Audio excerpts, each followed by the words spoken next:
C'est l'histoire d'un jeune homme qui va voir son maître et qui lui dit « Dis-moi, mon cher maître, je vis dans ce monde-là, j'aimerais changer ce monde. » Le Rav lui répond, lui dit « Tu sais, toi et moi, nous allons changer le monde. » Le jeune homme dit « Quoi, vraiment, moi? Moi, je vais pouvoir changer ce monde ?» Et le maître de lui répondre « Oui, bien sûr, toi et moi, ensemble, on va changer le monde. On va changer ton monde, ton petit monde. » Vous avez compris. La meilleure façon de changer le monde, de le transformer, c'est de changer son propre monde, sa propre vision des choses, transformer, lui permettre d'évoluer, d'être vécu comme il faut. Boker Tov Likoulin, bonjour à toutes et à tous, je suis infiniment heureux de vous retrouver en cette magnifique matinée que Dieu nous offre sur la terre. J'espère que vous allez bien. Je vous invite à partager et à liker cette publication-là. Je vous invite aussi également à vous abonner à notre chaîne sur YouTube, c'est important, afin que nous soyons encore et toujours plus. Nous allons commencer ce cours de Tanya, à savoir notre 37e chapitre de Tanya, la première partie aujourd'hui. Nous allons parler de cela, comment se préparer à la venue de Mashiach. Mashiach, c'est quelque chose de réel, mais qui doit être préparé. Et nous en sommes déjà bien avancés dans cette préparation-là. On va découvrir un petit peu plus de quelle façon on doit le faire et on peut le vivre. Juste après, c'est quelques notes de Nigun. Aïtadélalaya, bayaya, maïtadélalaya, aïtadélalaya, ya, ya, ya, ya, aïtadélalaya, babamba, maïtadélalaya, ya, ya, ya, aïtadélalaya, ya, ya, ya, ya, aïtadélalaya, ma, ma, ma, maïtadélalaya, ma, ma, ma, ma, ma, Aïtadédalaye, ma, ma, ma, aïdadadada, aïdadadada, aïdadadala, aïe, aïe, aïe. Aïdadadalaya, ma, ma, ma, aïdadadalaya, ma, ma, ma. Aïdadadalaye, ma, ma, ma, aïdadada, aïdadada, aïdadadala, aïe, aïe, aïe. Aïe, aïe, aïe, aïe, aïe, aïe, aïe, aïe, aïe.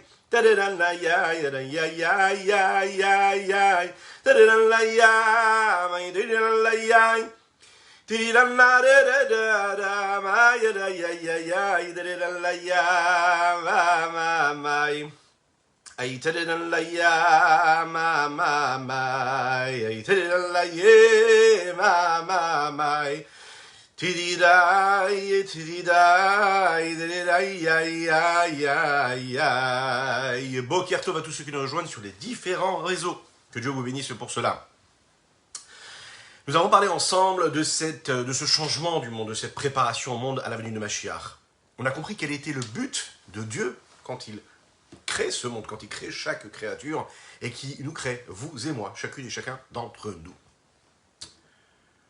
Oui, le but sera atteint lorsque la délivrance totale et finale sera aboutie. D'un premier regard, on parle bien sûr de processus évolutifs et qui concernent a priori le monde entier. Est-ce que ça nous concerne chacune et chacun d'entre nous? A priori, des hommes simples comme vous et moi, en tout cas comme moi, on peut s'imaginer que cette matérialisation de ce grand rêve qui est la délivrance totale et finale pour l'humanité tout entière dépend de quelqu'un d'autre, dépend des grands tzadikim, des grands maîtres. Est-ce que cela dépend de chacune et chacun d'entre nous? Dans ce chapitre-là, nous allons voir comment on peut passer du grand monde au petit monde, comment nous allons parler, comme nous l'avons dit, du macro au micro. Chacun et chacune d'entre nous. On va essayer de vérifier.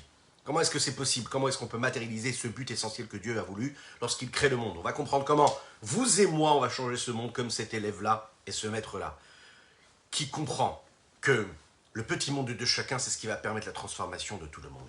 Comment se préparer à la venue de Mashiach? Le Rabbi Shlomo Zalman est très actuel. Aujourd'hui, comprendre pourquoi est-ce qu'il faut que nous soyons tous dans cet exil, pourquoi est-ce qu'on vit dans ces difficultés, pourquoi est-ce que c'est pas plus simple, pourquoi on n'est pas tout de suite dans un monde de délivrance, pourquoi est-ce qu'on est dans cet exil, un exil personnel, privé, particulier, mais aussi cet exil global, l'exil du peuple juif, un exil qui peut être matériel, qui peut être spirituel, mais aussi l'exil du monde entier, de l'humanité tout entière. Pourquoi c'est si compliqué? Pourquoi chercher les complications? Pourquoi chercher la guerre? Pourquoi chercher toutes ces difficultés, ces souffrances? Pourquoi est-ce que tout ne se passe pas tranquillement, sereinement? Comment est-ce qu'on peut réussir cela? C'est en permettant à ce monde d'arriver à son aboutissement total. Et quel est l'aboutissement? C'est lorsqu'on fait de ce monde, on l'a dit, une demeure pour Dieu ici-bas. Et pour ce faire, il faudra donc sanctifier ce monde, sanctifier les objets, sanctifier le corps, sanctifier sa bouche, sanctifier la nourriture que nous consommons, sanctifier ce que nous sommes, en partant du base que toute cette demeure qui va se faire ici-bas pour Dieu ne peut se faire que par des êtres aussi bas que nous sommes nous, toutes et tous. Le principe de base, et qui est révolutionnaire, qui va être développé par le Rabbi Shneur Zalman dans son œuvre du Tanya et de la Chassidoute globalement, c'est de dire que c'est pas seulement que le but de Dieu, c'est de faire de ce monde-là, aussi matériel qu'il puisse être, une demeure pour Dieu, mais c'est que Dieu veut que ce soit fait par Dieu, par les êtres inférieurs qui se trouvent dans ce monde ici-bas. Autrement dit, plus on se sent éloigné a priori de Dieu, plus cela veut dire que la mission doit être réalisée par nous. Plus la créature est inférieure, plus elle est basse, plus elle est éloignée a priori de cette sainteté, plus elle doit travailler. Mais on va le voir, il y a des nuances. Akadosh Baruch Hu aurait pu lui créer un monde lui-même déjà bon, sans que nous soyons nous-mêmes impliqués dans cette histoire-là. Et on aurait été, vous savez, comme ces personnes qui font partie du projet, mais qui n'ont pas besoin de travailler plus que cela, gentiment, sereinement. Ça demande un effort particulier. Dieu décide que une partie de sa volonté, c'est que ce soit fait par nous. Pourquoi c'est si important? Pourquoi est-ce que lui ne peut pas faire ce monde parfait? Alors vous savez que la particularité, c'est ce que le Zohar dit. Itarutad il est tata, Itarutad il est là. Kadosh Baruch Hu veut que le réveil du haut soit initié par le réveil du bas. C'est logique. En réalité, c'est comme tout dans la vie. Vous savez, c'est comme toutes les personnes qui ont gagné au loto. C'est connu, hein, il y a des recherches qui sont faites sur cela. Et on sait que la plupart des gens, enfin beaucoup de gens qui gagnent au loto, gaspillent très rapidement ce qu'ils ont gagné. Bien sûr, on se souhaite à toutes et tous de gagner au loto. Dites amen, amen. Oui, parce que c'est toujours important d'avoir une tranquillité matérielle. Ok. Mais souvent, les gens, ce qu'ils font, c'est qu'ils dépensent rapidement. Pourquoi? C'est un principe. Ce qu'on a gagné rapidement et facilement, ben on le dépense très facilement aussi. On peut le voir aussi dans la vie de chacun et chacune d'entre nous. À chaque fois qu'on a gagné quelque chose rapidement, eh bien très facilement on le perd malheureusement. Et quand on travaille dur et qu'on fait des efforts pour atteindre un objectif, on va le perdre moins rapidement, moins facilement. On va le garder beaucoup plus longtemps. On va donner beaucoup plus de valeur à chaque petit euro que nous allons gagner parce qu'on se sera investi beaucoup et on lui donne beaucoup de valeur. L'chaim, l'chaim, l'chaim.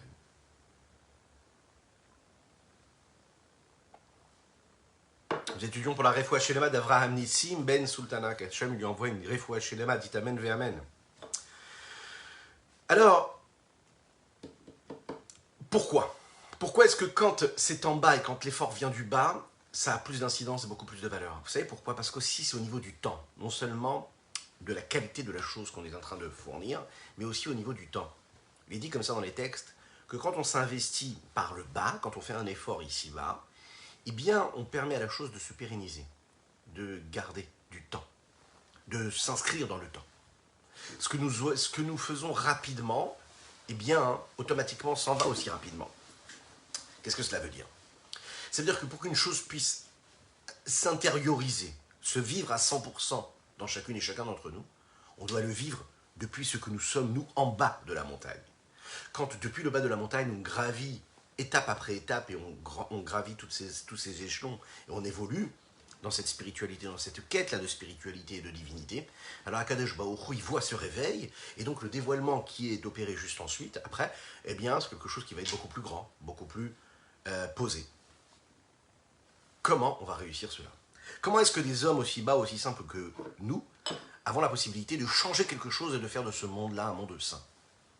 On va essayer de traduire ça, ce grand principe-là, dans la vie de tous les jours, dans notre quotidien. L'idée de Dira Bet Artolim, faire de ce monde-là une demeure pour Dieu, c'est qu'Akadosh Baruch Hu puisse se dévoiler, non pas dans les mondes supérieurs, mais dans les mondes inférieurs, dans ces mondes aussi bas dans lesquels nous vivons. Dans notre vie de tous les jours, il y a aussi des hauts et des bas. Il y a aussi ces moments de spiritualité, d'élévation, et ces moments qui sont beaucoup plus inférieurs, beaucoup plus bas. La Kdusha, la sainteté, c'est ce qui représente en réalité ces moments de spiritualité et d'élévation. Prenons des exemples simples. Si on dit par exemple la Neshama, ça fait écho en quoi? Ça fait appel à ce qui est supérieur en nous. Ok. Si on fait référence à tout ce qui est profane, bien sûr, à tout ce qui est bas, au tartoni. Si on fait référence à ce qui est la... Si on parle de spiritualité, spiritualité, cela veut dire quelque chose de supérieur, les mondes élevés. Les actions concrètes, c'est plus qui correspond par ce qui est en bas. La matérialité, ce qui est en bas. L'intellect, beaucoup plus ce qui est en haut. Les objets, ce qui est en bas. Les intentions, les directions de pensée, ce que nous appelons en hébreu les kavanot, ça fait plus partie du monde supérieur. Les sentiments, les émotions, le monde supérieur quand il est dirigé comme il faut. Et puis la nourriture, ce qui nous ramène plus vers le bas, le monde inférieur. Alors comment est-ce qu'on a la possibilité de créer une jonction, un lien direct entre ces deux éléments-là, entre quelque chose qui est inférieur avec quelque chose qui est supérieur, et comment sublimer, sanctifier ce qui pourrait être supérieur, qui pourrait rester supérieur, et qui ne serait pas automatiquement divin. Comme on le sait, une force de spiritualité n'est pas obligatoirement une force de divinité saine, sainte et pure. Attention. La spiritualité d'un juif, c'est aussi sa matérialité. Le rabbi de Lubavitch le disait, le matériel d'un juif, c'est du spirituel. Comment? Parce qu'il le sanctifie. Et c'est ce que nous voyons ici dans les mots du Tanya Lechaim.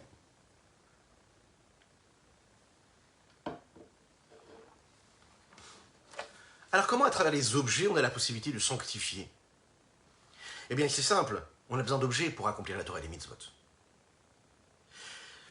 C'est le passage de l'exil à la délivrance. Dans le chapitre précédent, on a compris que le but final, c'était quoi? D'arriver à une forme de délivrance, et la deuxième étape qui était la Triyat HaMetim, la résurrection des morts.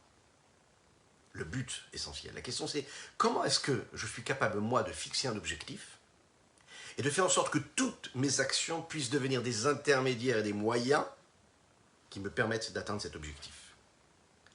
Si la délivrance, c'est un objectif à atteindre, c'est mon challenge ultime, pourquoi est-ce que je vis, et pourquoi chacune et chacun d'entre nous, notre peuple vit, et l'humanité tout entière vit depuis plusieurs millénaires, dans cet exil?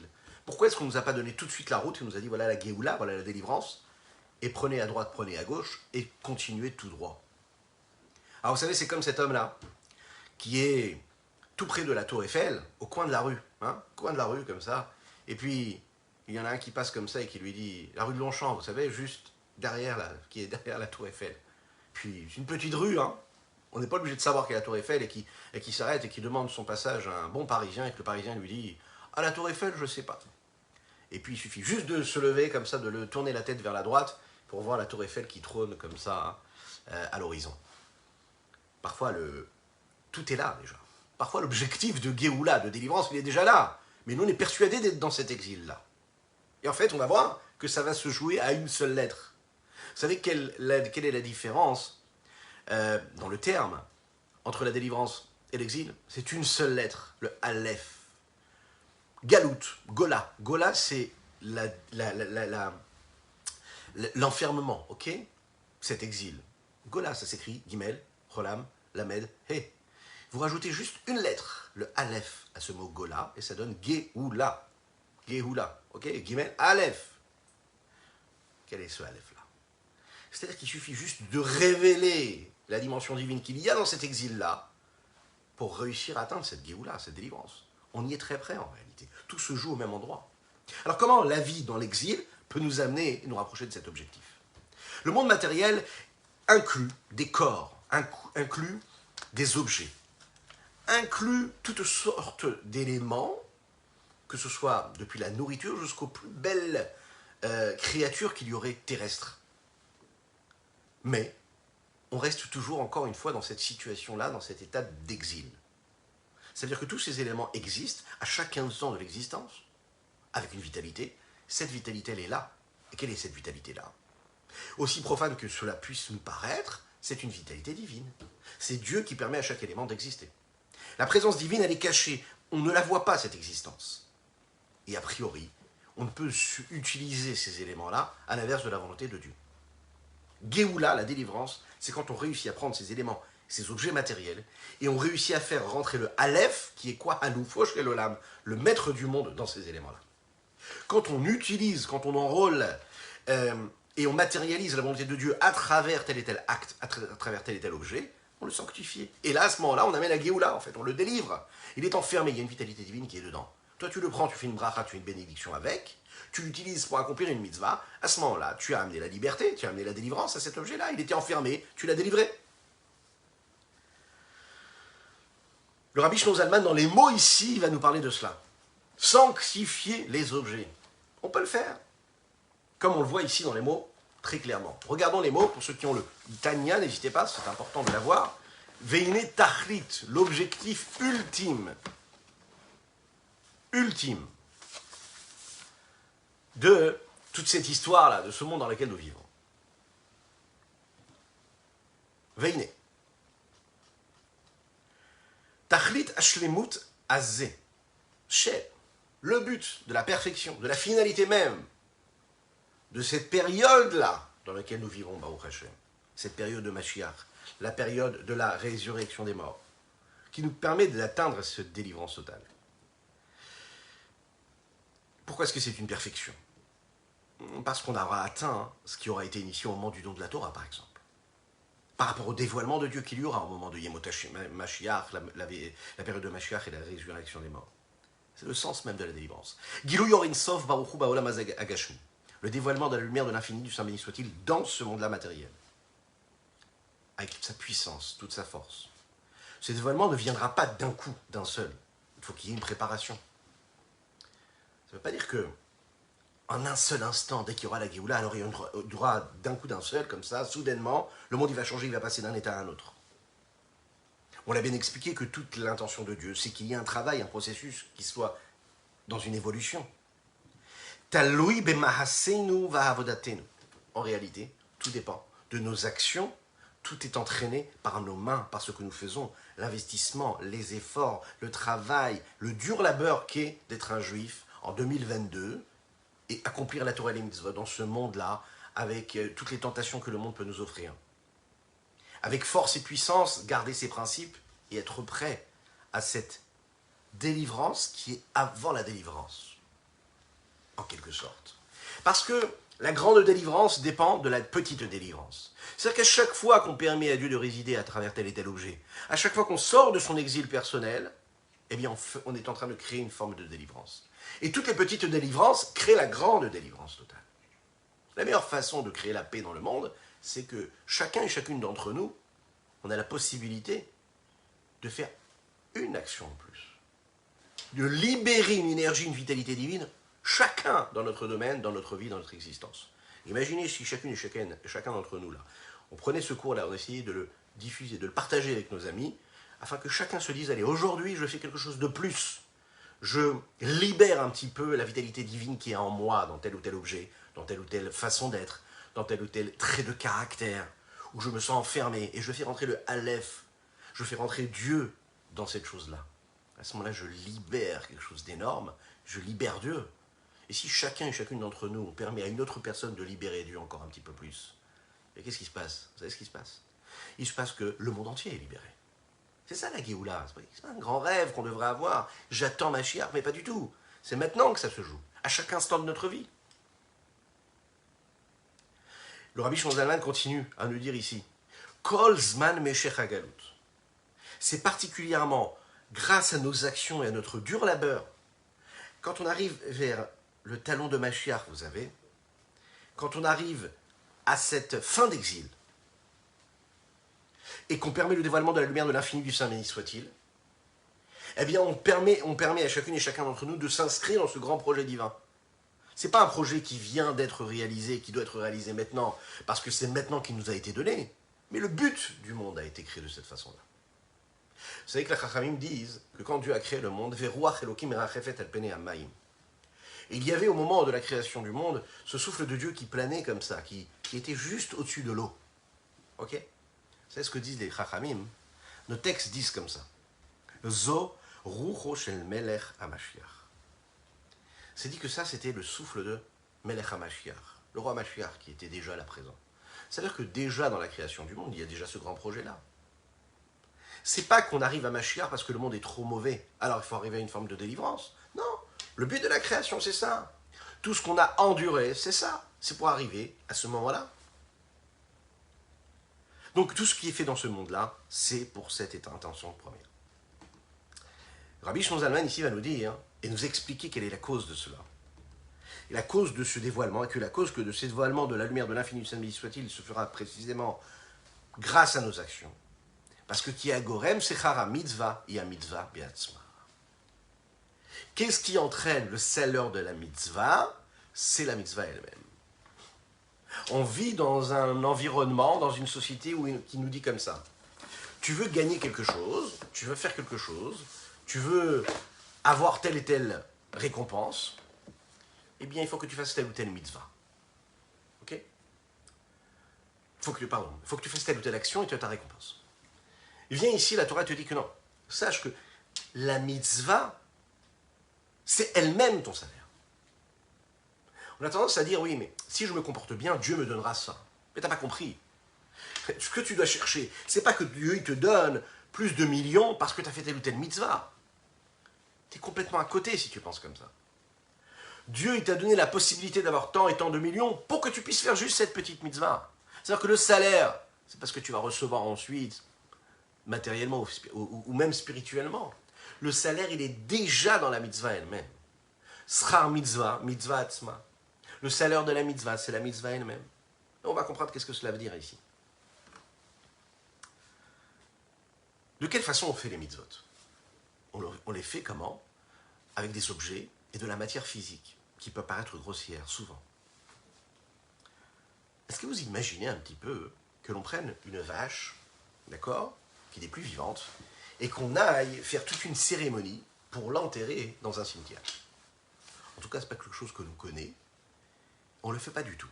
En tout cas, pas du tout dans la religion juive. Mais pourquoi est-ce qu'on ne respecte pas l'animal de cette façon-là? On va voir ensemble qu'en réalité, on la respecte encore plus que toutes les nations du monde. Le respect de l'animal, il n'y a pas plus beau dans le peuple juif. Vous allez voir comment. Il y a un élément, et ça arrive, que l'on prenne une peau de bête, l'animal, et qu'on aille l'enterrer. Vous voyez très très bien à quoi je fais allusion. Lorsque nous prenons par exemple le parchemin des téphilines, okay, on écrit avec l'encre à la main, par un sophère, par un scribe. Il va écrire une mezouza, il va écrire les téphilines, il va écrire un sefer Torah. Okay. Tout de suite, dès l'instant, il va l'écrire au nom d'une mitzvah, c'est-à-dire que grâce à cela, je veux créer un objet qui va devenir des téphilines, eh bien, il y a une sainteté qui tombe sur cet objet, sur ce parchemin-là. Dès lors, si je veux m'en séparer parce qu'il n'est plus apte à être utilisé, par exemple, parce qu'il n'est plus cachère, pour d'autres raisons, eh bien, je dois le prendre et l'enterrer, ce que nous appelons la gniza. Si j'ai un livre de prière, un livre de Torah, dans lequel il y a inscrit des principes de Torah, et qu'il y a de la sainteté, je n'ai pas le droit de le jeter à la poubelle, je dois respecter cet objet-là. Donc il y a a priori quoi? Du papier, qui a a priori quoi? Du parchemin, qui n'est juste que de la peau de bête a priori. Mais je ne peux me permettre de le jeter, et je dois l'enterrer, parce qu'il y a de la sainteté dedans. Imaginez un petit peu le respect que l'on peut avoir ici. C'est-à-dire que la sainteté divine, elle peut venir et s'opposer sur n'importe quel objet, n'importe quelle matière aussi insignifiante que cela puisse nous paraître. On n'a pas le droit de la jeter, il faut l'enterrer.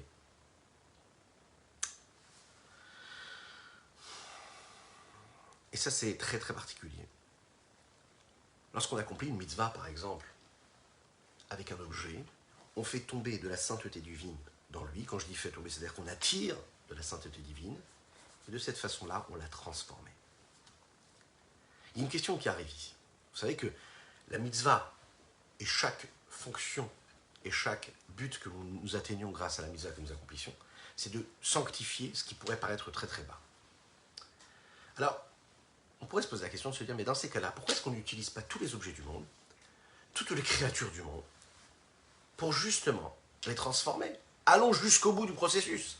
Allons prendre ce qui est totalement impur, donc un aliment qui est impur à la consommation, et on va se dire, ben non, c'est pas grave, je vais les sanctifier. Et de cette façon-là, je permets la libération et la délivrance de la vitalité divine qu'il y a dans cet objet ou dans cet aliment qui me paraît impur et impropre à la consommation d'après la Torah. Bon. Pourquoi ne pas aller jusqu'au bout et de dire que grâce à cela, je transforme, de cette façon-là, je sanctifie. En fait, il faut savoir ici une chose, et ce qu'il va nous dire ici le Rabbi Shlomo Zalman. On ne peut le faire que quand cet objet-là a été choisi par la Torah, et donc par Dieu, comme étant un intermédiaire qui me permettra d'accomplir une mitzvah. Dès l'instant où cet objet-là ne me permet pas d'accomplir la Torah, ne me permet pas d'accomplir telle ou telle mitzvah, s'il est impur, je n'ai pas le droit de l'utiliser. C'est un fruit qui est impropre à la consommation, parce que maintenant c'est une période où je ne peux pas le consommer, d'après les lois de la Torah, eh bien je ne peux pas l'utiliser. C'est pas parce que je vais faire une bracha, une bénédiction sur ce fruit-là, que je vais pouvoir le transformer. C'est pas moi qui décide. Les lois de la Torah vont régir et me dire de quelle façon je peux faire ce travail-là. Puisque la mitzvah, elle est là, pourquoi? Pour dévoiler la sainteté qu'il y a dans l'objet. Pas tous les objets sont aptes à ce but-là. Donc on doit précisément chercher ce qui est apte à être utilisé. Vous savez, c'est un petit peu comme quand on veut faire passer l'électricité d'un endroit à l'autre, on doit utiliser des matériaux qui permettent cela. Si on utilise des matériaux qui ne permettent pas le flux d'électricité, eh bien l'électricité ne passera pas. C'est la même chose.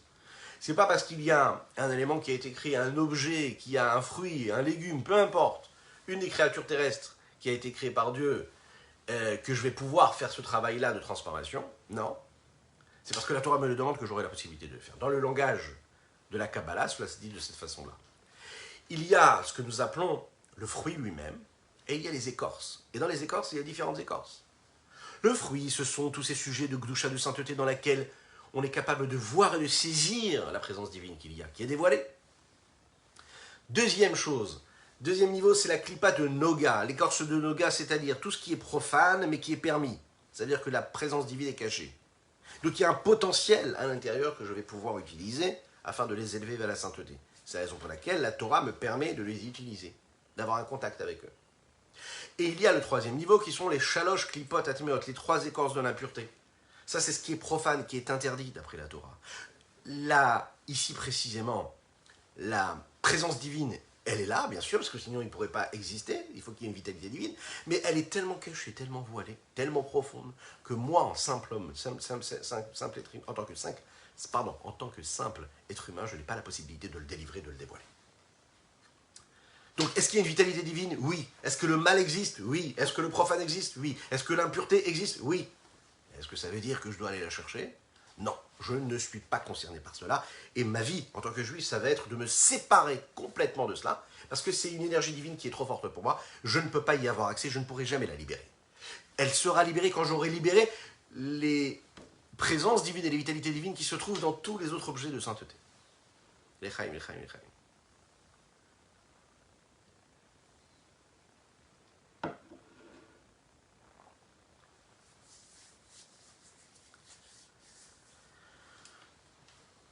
Dès l'instant où on a réussi à sanctifier les objets, on aura atteint un certain niveau qui nous permettra de voir un petit peu plus comment la présence et comment la venue de Mashiach, elle se fait, elle se vit réellement.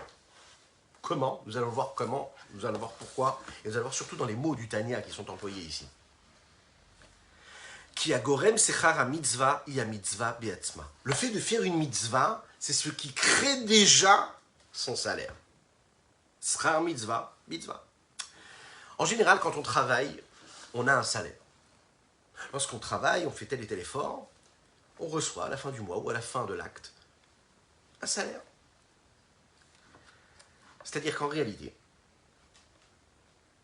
ça n'est pas ce que j'ai fait et ce dans quoi j'ai travaillé qui a créé ces billets de banque ou le virement que je vais recevoir à la fin du mois, mais c'est mon acte et c'est l'investissement que j'ai mis dans ce travail, le sérieux que j'ai eu, qui a permis d'engendrer un processus qui fait que je vais avoir une certaine valeur qui va m'être rétribuée.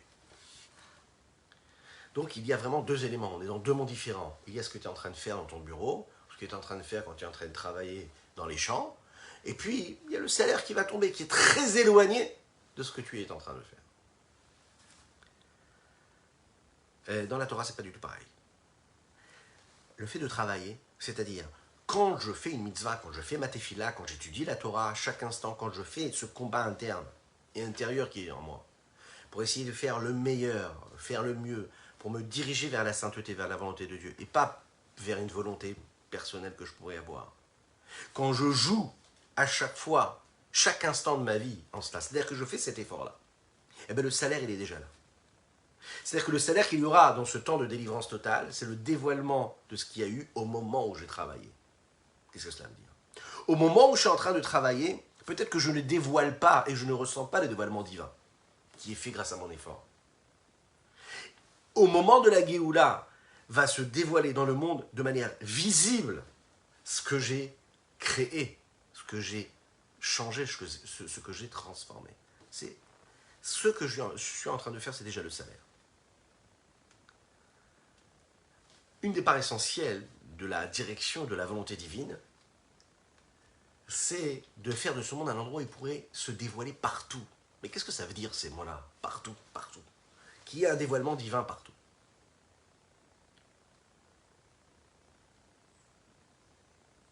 Ce dévoilement, il peut se faire que parce que je suis en exil.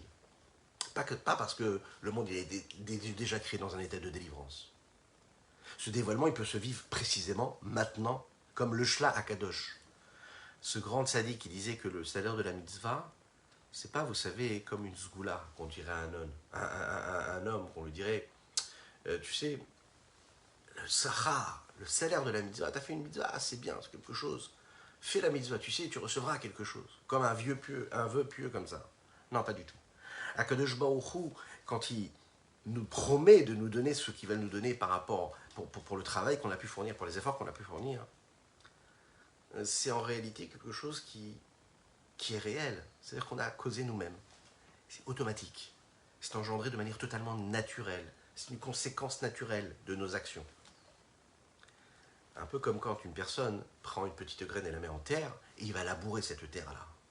Et logiquement, selon les lois de la nature, eh bien cette petite graine-là va permettre à cette graine-là de grandir, et il pourra récolter son fruit après. La conséquence naturelle de cela, c'est qu'il y a un fruit qui va pousser, une plante qui va pousser. Alors pourquoi est-ce que c'est précisément l'effort qui crée le salaire? Pourquoi? Pourquoi est-ce que c'est parce que j'ai labouré? Pourquoi est-ce que c'est parce que j'ai travaillé, que ça a été difficile, que j'ai investi des efforts, que là j'ai le salaire? Regardez ce qu'il dit ici dans les mots. Qui? Parce que quand je fais la mitzvah, eh bien l'homme en tant qu'homme, j'amène un dévoilement de la lumière de l'infini du Saint béni soit-il dans le monde. La volonté, c'est pas un détail. Ça veut dire quoi? La volonté, c'est pas juste un petit détail de ce que Dieu est. Il y aurait Dieu et ses différentes volontés, et ces volontés seraient séparées de ce qu'il est lui. Par exemple, chez l'homme, il peut avoir différentes volontés. Bien sûr que la volonté laisse transparaître ce que l'homme est. Mais je peux avoir des détails de volonté qui ne sont pas ce que je suis moi, véritablement. Ça fait partie de ce que je suis. Je ne suis pas totalement dans telle ou telle volonté à 100%. Il y a différents détails et des différences, pardon.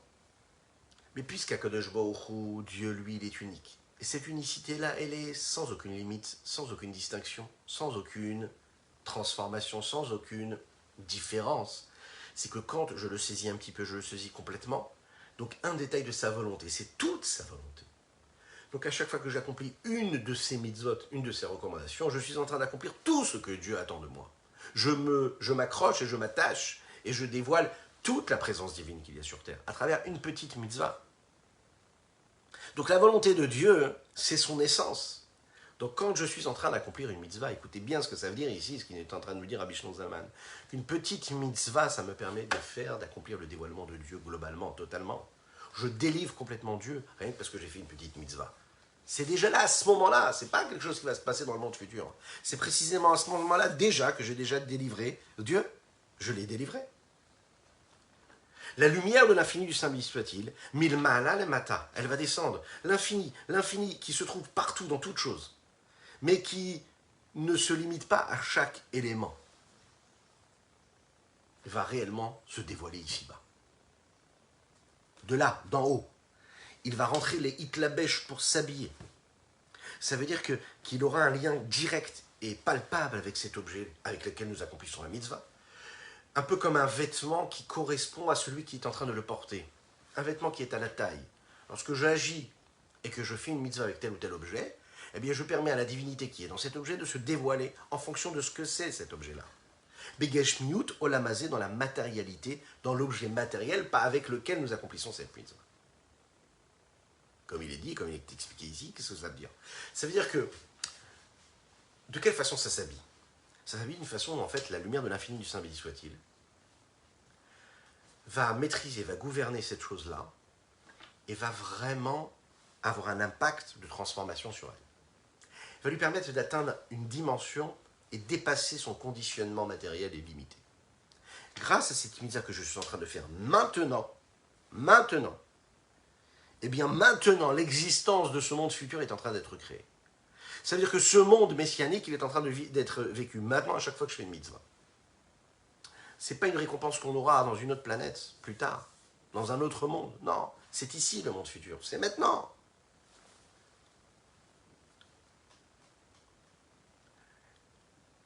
Lorsqu'un juif accomplit une mitzvah, il permet cette lumière de l'infini du Saint béni soit-il de descendre dans ce monde-là matériel, badavar, dans cet objet-là. Cette chose-là, chez Hayat Trilatachat Memshelet Kilpat Noga, qui était sous la maîtrise et la gouvernance de l'écorce de Noga, qui elle est constituée du bien et du mal, où Mekabel Chayuta Mimena, il recevait cette vitalité d'elle, comme tous les éléments matériels et physiques.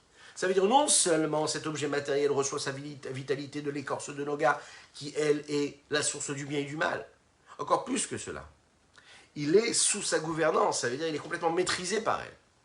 Donc l'objet, pour ce qu'il est de lui-même avant qu'il ait été utilisé pour être accompli, pour accomplir une mitzvah, c'est quelque chose de matériel et de grossier, et il se sent être ce qu'il est indépendamment de cette vitalité qui lui permet d'être ce qu'il est. La vitalité elle est voilée, puisque je n'ai pas utilisé cet objet pour la mitzvah. Alors l'objet pense exister pour ce qu'il est. Il nous apparaît comme quelque chose qui trône comme ça, qui a une forme d'indépendance.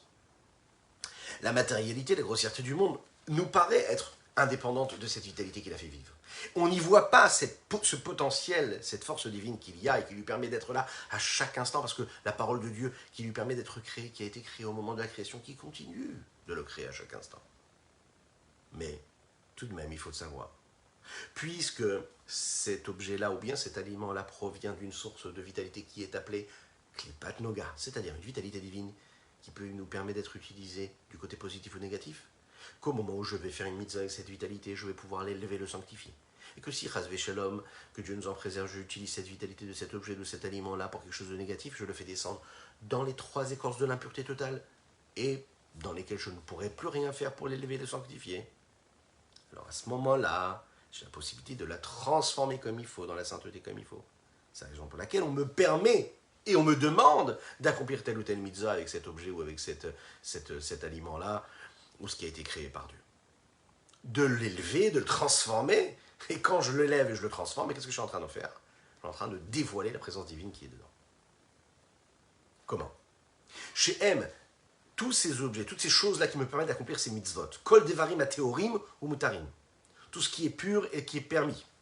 Chez Nasid Bahem a mitzvot masiot, avec lesquels nous faisons des actions concrètes. Des exemples du minéral, du végétal, de l'animal, Kegon par exemple, Klaf Tefilin, nous l'avons dit, le parchemin des Tefilin, ou bien de la mezouza, le parchemin des mezouza, ou bien le parchemin des Sefer Torah. C'est fait à partir d'une peau de bête qui doit être pure, et pas impure, parce que sinon on n'aurait pas la possibilité de l'élever, de la sanctifier. Et elle correspond à cette écorce de Noga, comme on vient de le dire. Et de cette façon-là, j'ai la possibilité de la transformer, de la rendre de la Kedusha. Pourquoi? Parce que de la même manière qu'un objet de mitzvah se transforme en étant un objet de sainteté, un objet d'Avera se transforme en quelque chose qui est très très grave, qui est même mauvais. Et donc, je ne pourrais même pas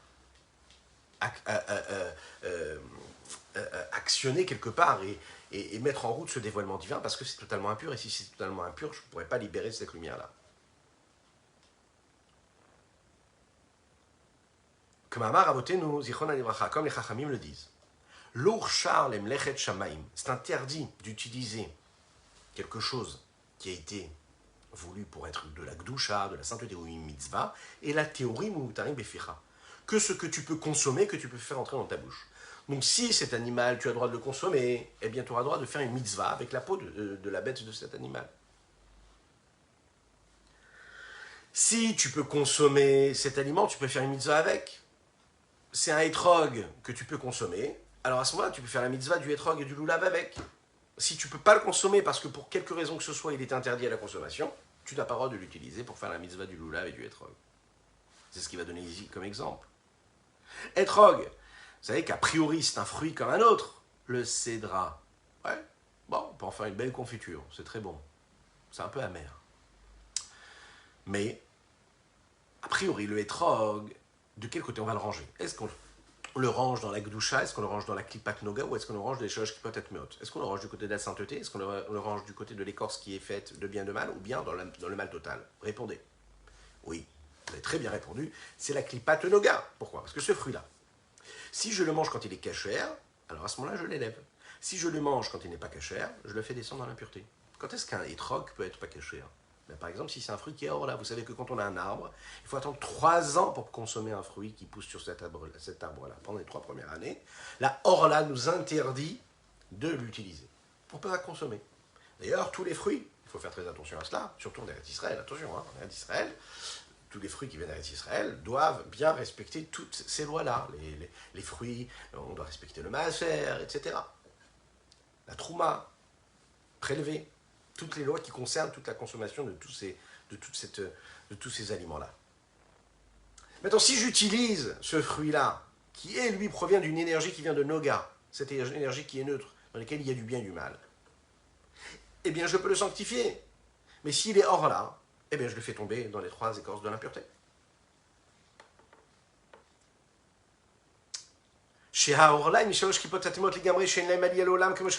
Comme il est dit dans le Hetzraim, dans ce livre de Kabbalah. Qu'on ne pourra jamais faire une mitzvah avec ce fruit-là. Pourquoi? Parce qu'il est hors là. Et s'il est hors là, il provient des 3 écorces de l'impureté. Et s'il provient des 3 écorces de l'impureté, je ne pourrai jamais l'élever.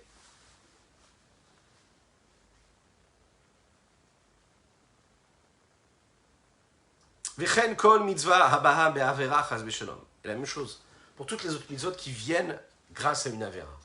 Par exemple, une personne qui vole un hétrog. D'accord? Et avec ce hétrog-là, il veut faire la mitzvah du loulav. Ou chaque mitzvah qu'un homme va faire.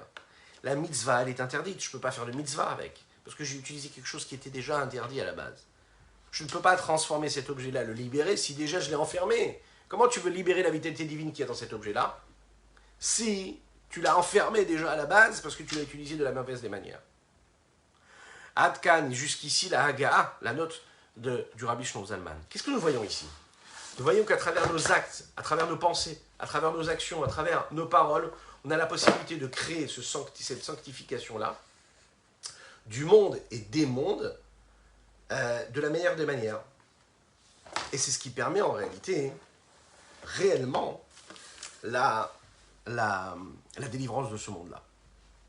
Voilà ce qu'on pouvait dire pour notre Tania du jour. Ce que je vais vous souhaiter, c'est une excellente journée, que Dieu vous bénisse et qu'il vous protège, qu'il inonde votre existence de bonté, de grâce et de miséricorde. N'hésitez pas à partager, je vous rappelle qu'on est présent également sur les réseaux sociaux, mais aussi en podcast. Si vous voulez écouter le cours, n'hésitez pas à le faire. Je vous souhaite une bonne journée, des bonnes nouvelles et des bons préparatifs pour la fête de Purim. À bientôt.